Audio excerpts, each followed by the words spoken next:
Thank you, Anne Marie. Let me welcome the people who are with us today. We have from my left, Troy Wapner, the great director of the New York State Fair. We have to give him a round of applause.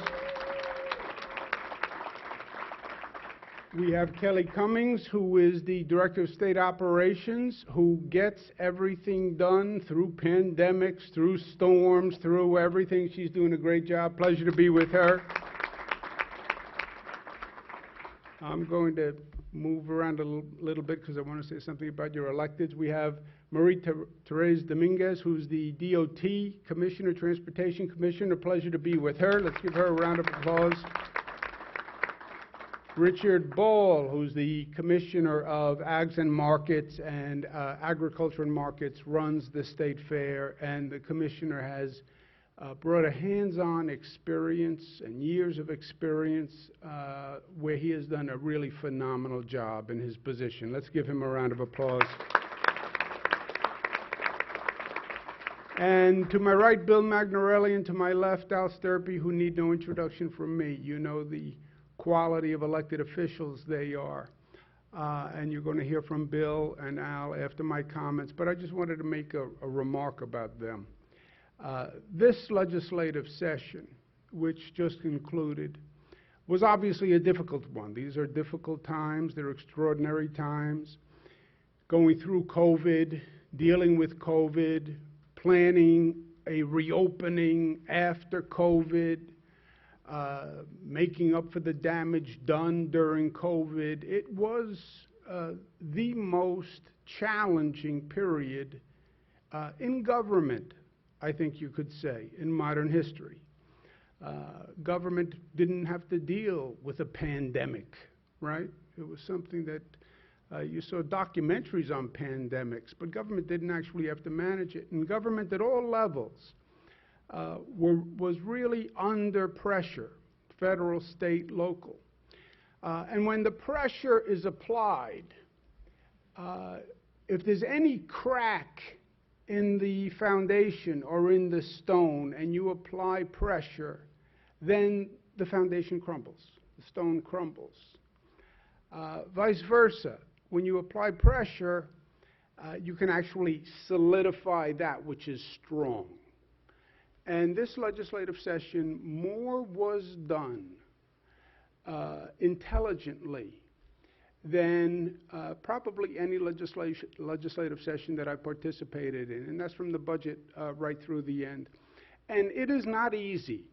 It is not easy, especially now in this superheated political environment. You know, state of New York, we have the most conservative people in the country, in the state of New York. And that's their ideology, and they're represented in the legislature.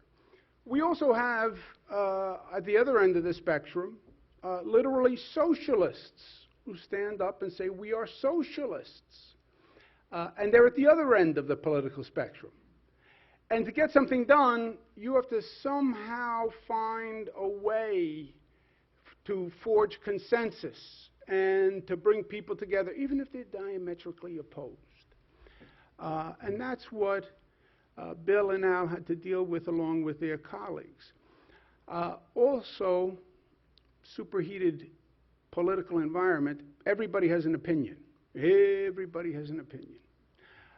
Everybody knows what should be done, what should have been done. Everyone has 20/20 hindsight. But then there are facts, right? Opinions are nice. My father, God rest his soul, used to say, that's nice. I like to hear your opinion. He didn't really want to hear my opinion, but he used to say that just to sort of be nice. Yeah, but he said it in a way that you knew he didn't really mean it. Yeah, I like to hear your opinion. You know what I like more? Facts. I like facts. Because there are no Democratic facts and Republican facts, or there are no conservative facts or socialist facts. A fact is a fact. Here is the fact. New York State had the highest COVID positivity in the country, if not on the globe, okay? We had the highest rate of positivity. Why? Because COVID may have started in China, But COVID went to Europe first. And then the flights from Europe landed in New York. JFK Airport, New York Airport, and that tri-state region. And COVID was coming to New York before anybody knew it. Everybody was still pointing towards China. Forget China. It left China. It got on a plane and went to Italy and Spain and France, and nobody knew it, and all those flights were coming here for months. And that's why our COVID number exploded early on, because it had been coming for months and nobody knew it. Highest positivity in the country.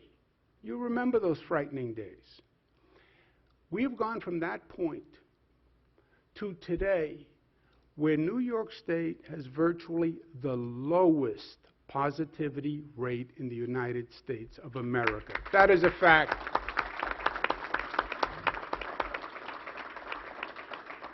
And that is what these gentlemen accomplished.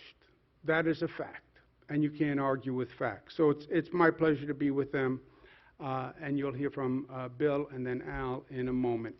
Let me tell you where we are today. We are fighting on two fronts. We're managing COVID. Yes, we're doing well. It's not over. Don't deceive yourself, and don't underestimate the enemy, ever. And at the same time, we're moving forward. We're reimagining, we're rebuilding, using this opportunity, this moment in time, to make New York better than ever before. On the numbers, on the facts, it's amazingly good news. If you had ever predicted this, people would have thought that we were being overly ambitious. Where we are today is 0.4 positivity rate. Where we were in January, 7.9, almost 8%, from 8% to 0.4%. You look across the state, it is down all across the state, COVID. And there is a direct correlation. These are numbers, so there's a logic to it. The more people get vaccinated, the lower the positivity rate. The more people get vaccinated, the lower positivity rate. The more the vaccine rate goes up, the lower the positivity rate. And that's why we've been working so hard on vaccinations, and we're now over 20 million. Our vaccination rate is 69.9% of New Yorkers. 69.9% of New Yorkers have gotten a vaccine. God bless the intelligence of the people of the state of New York. Now, the national goal is 70%. We're at 69.9, and we're going to hit 70. It's just a matter of time. And it is going to be cause for celebration, and we want to celebrate. But we want to remember what we are celebrating. 70% is a great milestone. The president set 70% by July 4th. As an optimistic milestone. Not all states will hit it, but we will reach it earlier than anyone thought. And in truth, our progress is much more advanced than anyone predicted. You had people in this state saying the economy is going to open in July, we'll start reopening in June, in September. No, we beat all those predictions. But it doesn't mean when we hit 70%, it's over. It means it's working. It means we're doing well. But it also means keep going. And that's what the celebration is going to be. It's not the finish line at 70, but we're coming around the last turn on the track.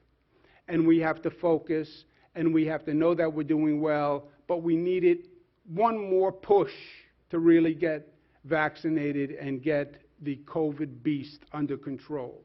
So we're going to focus on those areas in the state that have the lowest vaccination rate, because we know where they are. We track vaccination rate by zip codes, and we have 1,700 zip codes in the state of New York, if you were ever wondering. Nobody would really wonder how many zip codes there are in the state of New York, but Bill Magnarelli wonders how many zip codes there are in the state of New York. So now he knows there are 1,755. And if you look at the bottom 10% that are below 38%, okay, and the vaccination rate is 69%, so they're really much lower vaccination rate than the rest of the state. We want to focus on these zip codes. Zip codes are relatively small, so you can really get in there and focus an intensive effort. And I want local governments to pay attention to these zip codes. Get in there, go door to door, go to churches, go to social events, go to community events. These are the places where we have to target to get that vaccination rate up. And we are going to post this so all the local governments know these are the target areas. You want to increase the vaccination rate? Go to the lowest performing areas in the state and get them up. And you see they're all across the state of New York. But this is where local government should be focusing to make a difference. Also, focus on the demographics of who's lowest. Who's lowest? 12 to 17-year-olds. Why? Because they're 12 to 17. That's why. Because they are young and they are immune from everything. Also, remember when COVID started, it was all about older people. We weren't as focused on younger people. The mortality rate was not as high among young people. They weren't even eligible for the vaccine early on, remember. So they are a little bit late to the vaccine race, but we're focusing on the 12 to 17. And one of the incentives we have is 12 to 17-year-olds who come and get a vaccine. They are eligible for a raffle every week. The winners, 10 winners, win a full 4-year scholarship, room and board to a state school. That's about $100,000 value.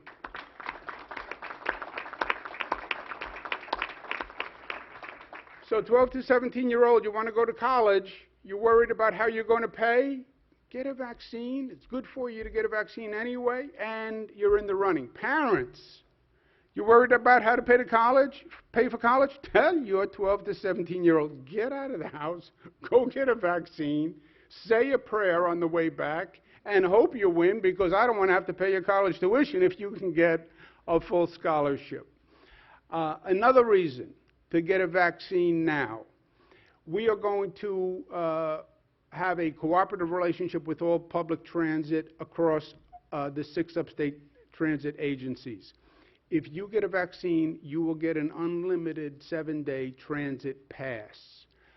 So you wouldn't have to pay for any commuting cost on public transportation for the week. And that is every upstate transportation agency is working with us on that. So Central New York Regional Transit Authority, if you get a vaccine now, you will get a 7-day pass. That's another good reason to get it done. On the second trajectory of recovery from COVID, a lot of damage was done during COVID. Unfortunately, a lot of people who are poor and lower income, they paid the brunt during COVID. You look at the children who had to do remote learning. You look at the children who are in households where they lost their jobs. They tend to be poorer, low-income communities. And we want to make sure that we're repairing that assistance. Beginning today, $2.2 billion in food assistance will be available to 2.5 million poor families in the state of New York, because we take care of our own, and everyone should have enough to eat. And I'm proud of New Yorkers for doing this. And we're looking forward to a great summer. This summer has to make up for everything we went through the past year. There's a lot of making up to do, a lot of socializing to do, a lot of friends to see, a lot of activities, because we have been in the house for too long. We've been in isolation for too long. We're not meant to be in isolation. We are social beings. We're meant to see friends and family and smile and enjoy activities, and that's what we have to do this summer. And we're going to start with the New York State Fair. We announced guidance for the New York State Fair. We announced guidance for the New York State Fair at a totally different time. At that time, the statewide positivity was 2%. It's now down to 0.4%. So we're going to revise the guidance. When the facts change, then change your strategy, right? And this has been an evolving, changing situation all along. So when the facts change, change. The facts changed. We're going to reopen the New York State Fair. We're going to reopen the New York State Fair at 100% occupancy. Everything will be open at the New York State Fair.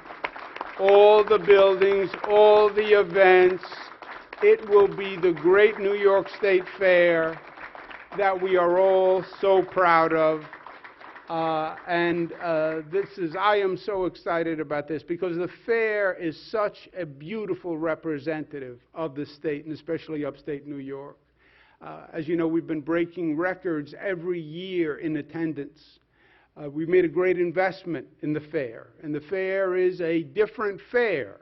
Anyone who says, well, I went to the New York State Fair 4 years ago, 5 years ago, you didn't go to the New York State Fair. You went to the old New York State Fair, which is different than this state fair. It's improved, it's bigger, it's better, it's more convenient, there are more attractions. So we're not only reopening, we're reimagining. It's better than ever before. And we invite not only all New Yorkers, we invite people across the nation to come. The state fair is not just a great event, it's also a great economic engine to bring the economy back. It brings in 1.3 million visitors, 28 states, 6 countries come to our fair. Isn't that fantastic? $100 million in economic activity. So we want to lean into this. We want to be aggressive about it. We want to advertise it. We want to push it.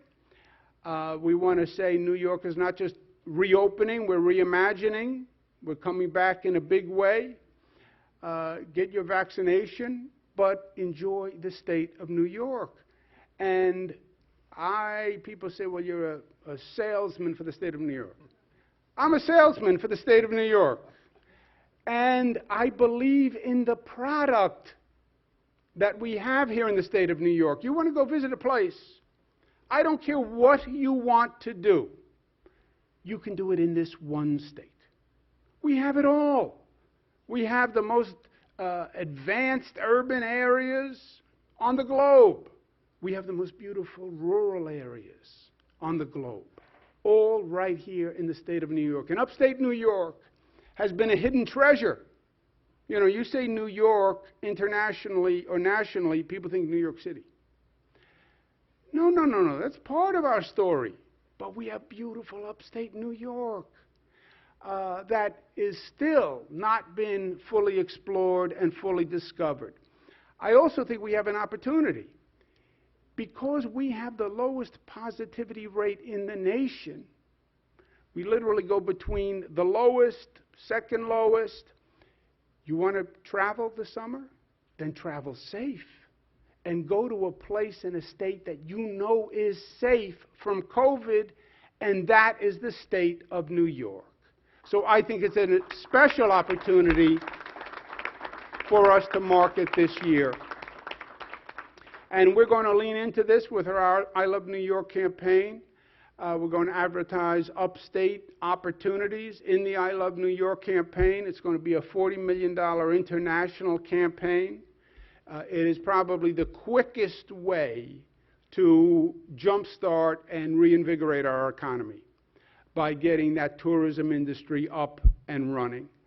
And we're very proud of what we have here in upstate New York. You put that together with the new advantage of our super low COVID positivity rate in the state, and I think it's going to be a natural tourist destination for people. We just have to get the word out. And that's what we're going to be doing with this advertising campaign. And I want to give you the first look at the I Love New York tourism ads that are going to run. This year, more than ever, there's a lot to love about New York State.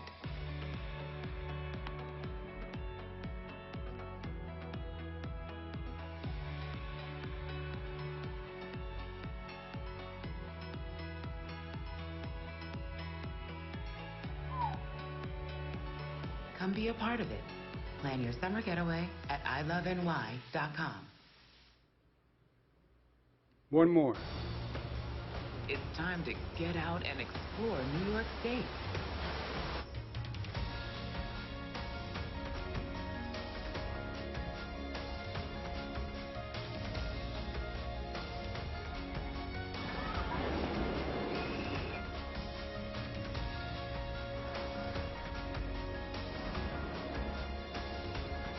Come be a part of it.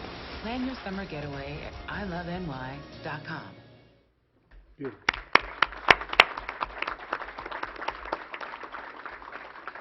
So, with that, let me turn it over to my colleagues, Bill Magnarelli and Al Sturpey, and let me thank them again from the bottom of my heart for a job really well done. Public service, you serve the public, and in this past year, the public needed quality service and leadership like they've never needed it, and they got it, and that's a fact. Bill Magnarelli.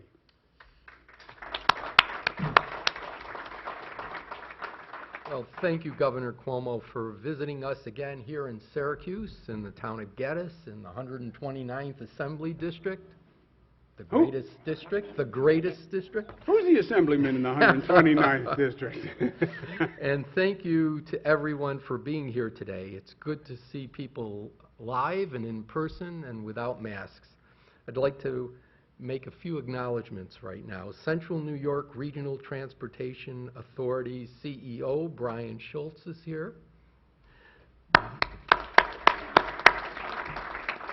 Visit Syracuse President and CEO Danny Liedtke. President of the Central New York Area Labor Federation, Anne Marie Tellericio. And former president of our Syracuse Common Council and good friend to all of us, Van Robinson. Yay! And his better half. And his better half. Hi, Linda. How are you? And representing just some of the fan favorites, I want to thank the food vendors and exhibitors who are here with us today. Our great New York State Fair would not be the same without them. Well, summer is almost here. It's hard to think about where we were just a year ago today. The last year has been painful for all of us. For our own safety, we couldn't gather with our friends and family. Sadly, that meant no in-person attendance at the iconic New York State Fair. We went from record attendance of over 1.3 million here for the State Fair in 2019 to 0 in 2020. It was painful, but necessary to keep everyone safe during the pandemic. The New York State Fair never stopped its programming during this time. They connected with the community through virtual events. But nothing beats being able to visit these great fairgrounds in person. Between testing and vaccination sites, like the ones here at the State Fairgrounds, Governor Cuomo made sure our community got what we needed to make it out of this pandemic. And I want to say something personally. Make no mistake about it, he was the leader in this pandemic. Thank you. Thank you.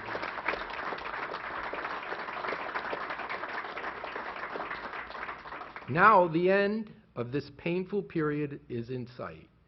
We can begin to focus on healing and getting back to our lives. We can look forward to food, farm exhibits, and of course, the annual butter sculpture, all live and in person. This will be vital to our recovery as we finally begin to put COVID behind us. Recovery will be a long road, but thanks to our partnership, we've set New York up for success. We worked together to pass one of the hardest and most important budgets we've ever done. And at the end of this session, when our communities needed it the most, we worked together to deliver real results for New Yorkers across the state. Thank you, Governor, for your leadership and partnership. I look forward to our continued work together in building back a better New York. Thank you. Beautiful.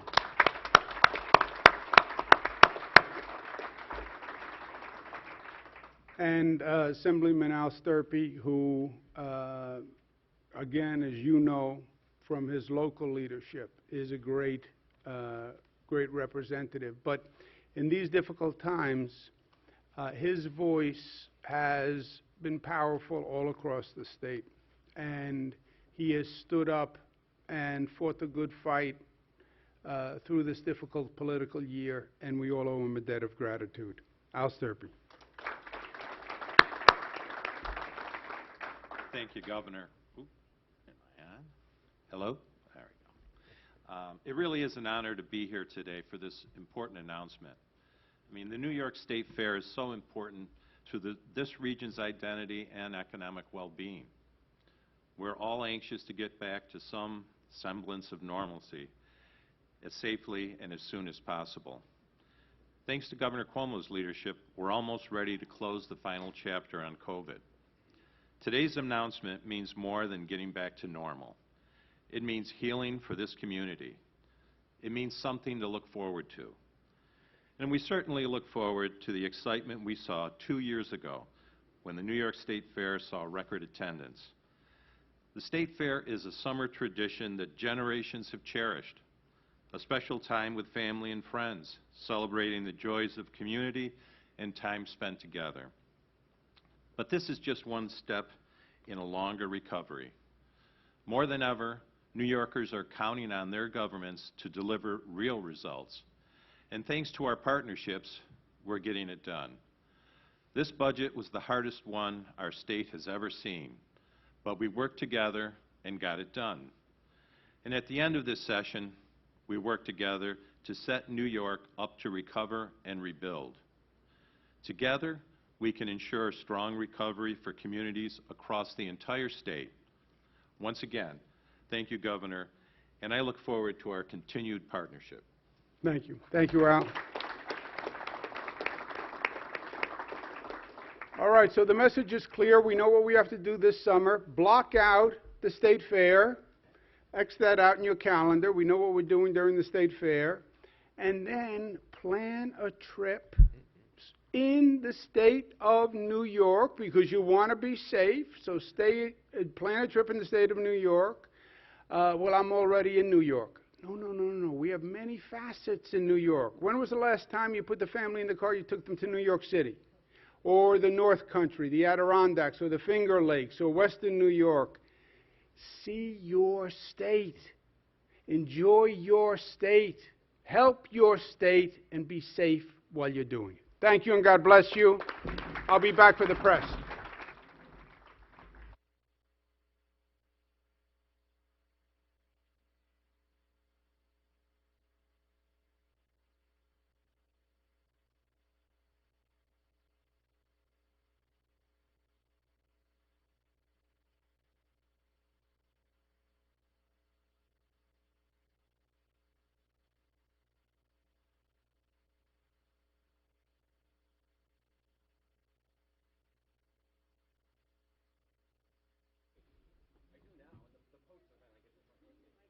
Okay, Emery.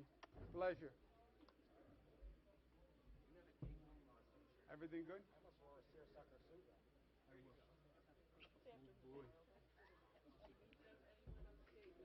Thank you.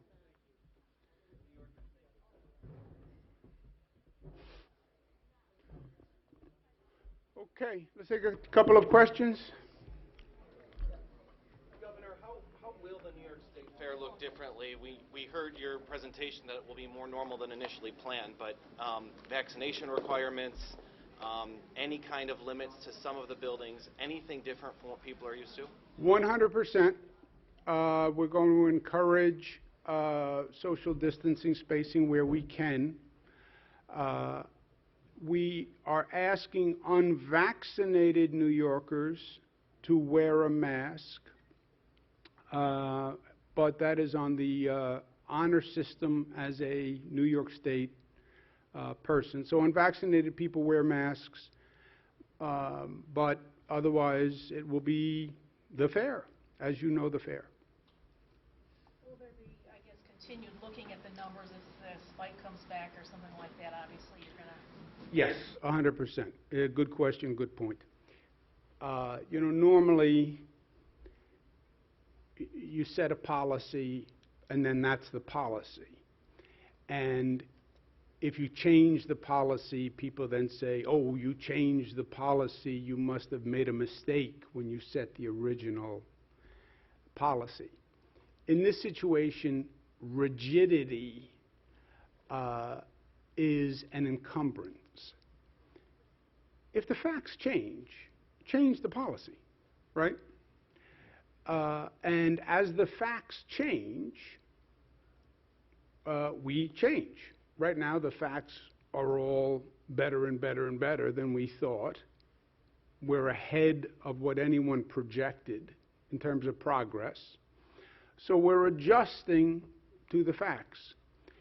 If the facts turned around, God forbid, which is possible, variants that people are talking about, the Delta variant, this variant, if God forbid something happened, then we would adjust to that. But we don't see that at all as a possibility that we have to worry about now. So, but of course, if something happened dramatically, we would adjust to it. Troy, Commissioner Ball, if you want to comment on first question, how does it, will the fair look any different? I said besides masks, no.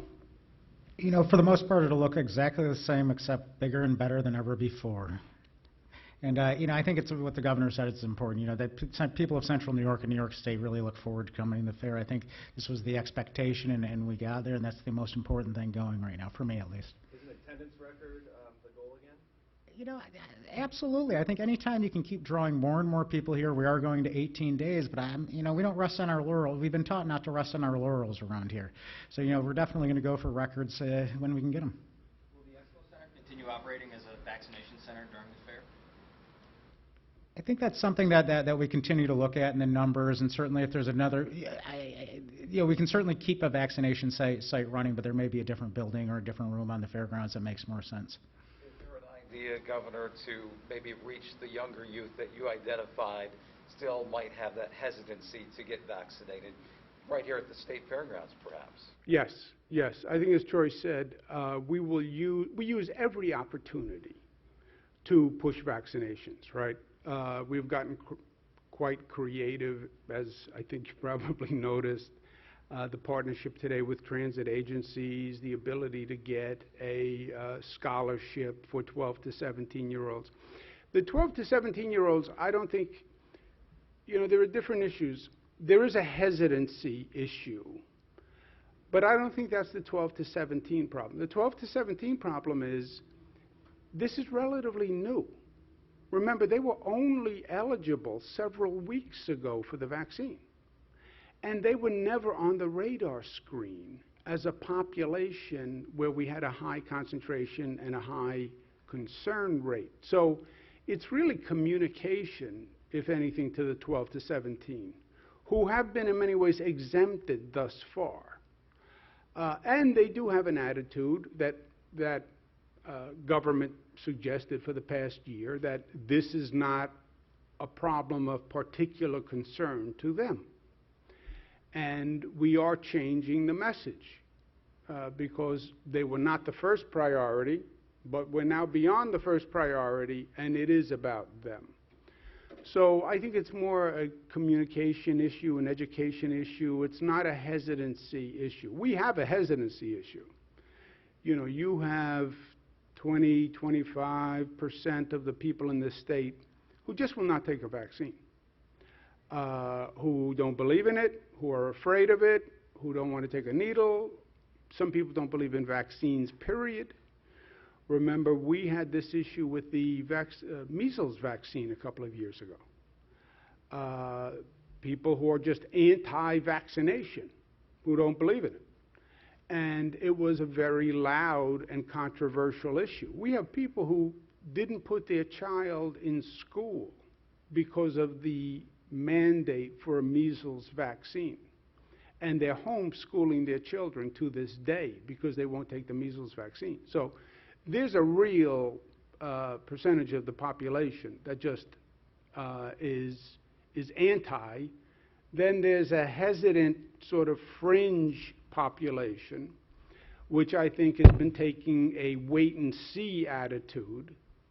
And what I say to them is, I understand that. You don't want to be first. Okay. 20 million people have gone. You're not first. That's a large sample of people. And that hesitancy is an ongoing dialogue. Why are you hesitant? You're not dramatically opposed or diametrically opposed, but you're still hesitant, you're on the cusp. So there's sort of subgroups within that 30% of New Yorkers. But the 12 to 17, I think, I don't think it's really hesitancy or opposition. It's just, this is news. This is new to them. Governor, the DOT commissioner at the table inspires this question. There's a real divide in this community about the future of Interstate 81. You've allocated money in the budget for the project most recently. The people who are against the boulevard accept now that a boulevard grid concept will happen, but still have hopes that there's some high-speed access through downtown. Iconic bridge is now the term they're using and hoping for. Would you and the commissioner update us on I-81? We know it's being reviewed by the federal government, but is it indeed that high-speed access will leave downtown Syracuse? Commissioner, do you want to take this? Sure.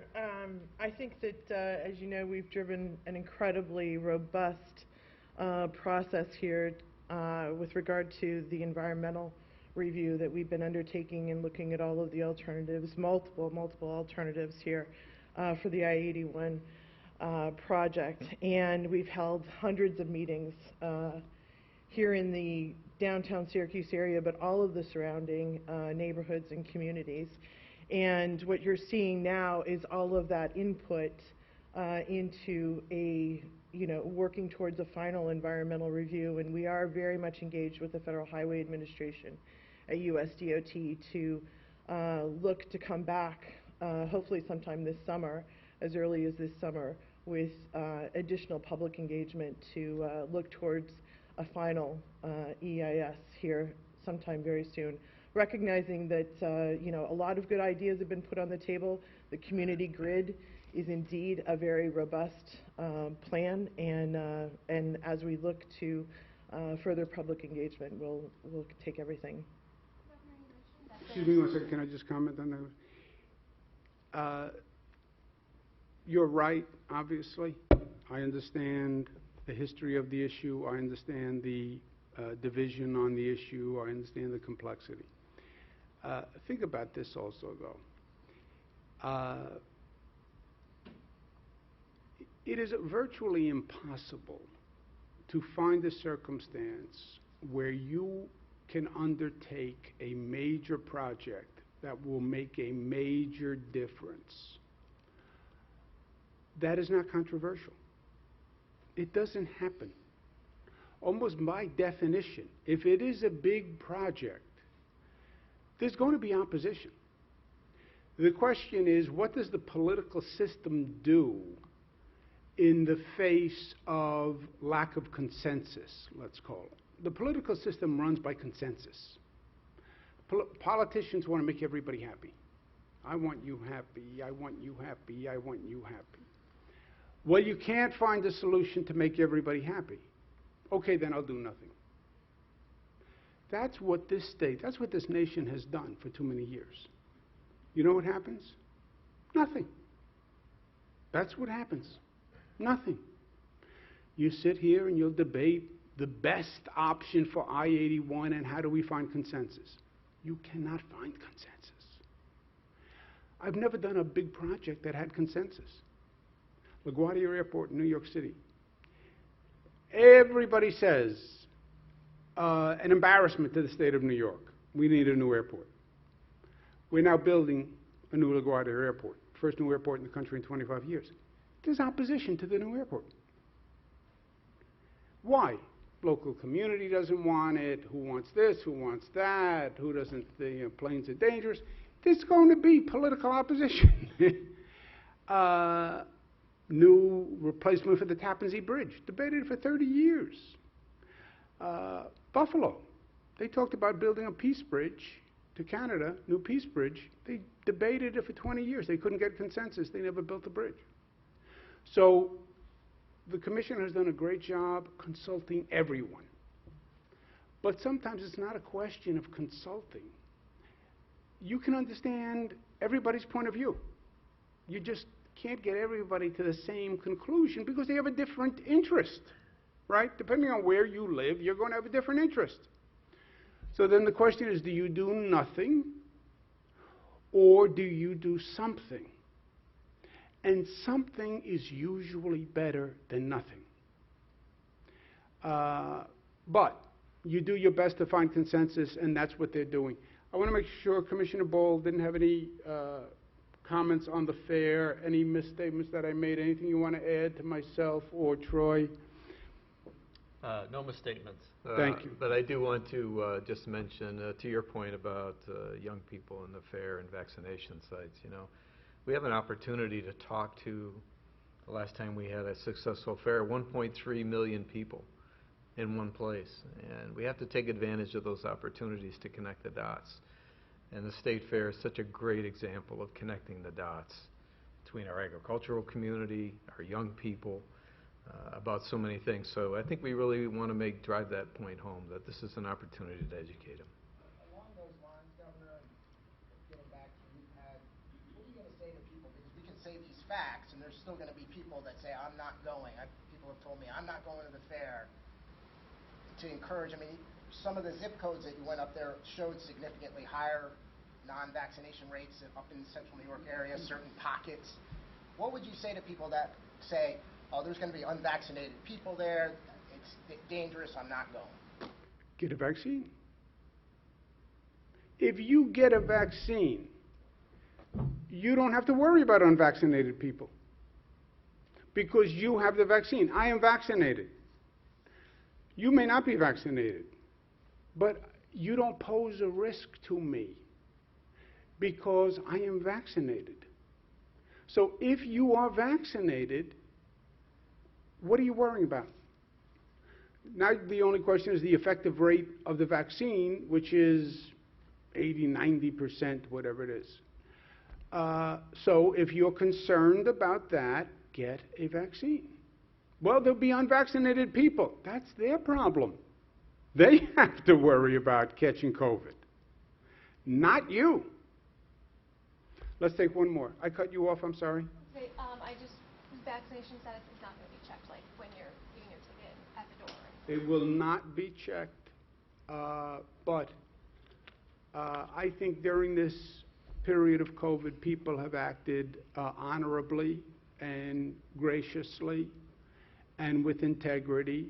If you're not vaccinated, there will be signs that say, wear a mask if you are not vaccinated. And I believe people will respect that. And I believe the overwhelming number of people will have been vaccinated. And again, if you're vaccinated, it's not really an issue for you whether or not the other person wears a mask. It's only an issue for the unvaccinated. That's why I say, don't be unvaccinated. It's not that simple, it's not that hard a riddle to solve. Thank you all very much. Thank you. Shutting down big vaccination sites like the one at the fair at all? I mean, are you looking into that? They're empty like most of the time. We are doing that as we speak because the demand on the vaccines is much lower. So obviously when you get to 69, 70%, the population that is coming in is much, much lower. So we have vaccine sites that only have a trickle of people, and we're closing those sites because there's no demand, there's no volume. No, there's no plans to close the one. We may downsize it a little bit, but obviously we believe there'll be demand during the fair to have it, and we will keep it open until then. It may not be in the expo center, as Troy said, but we're reviewing that now. We expect to have one. Thank you very much. Thank you. Well done.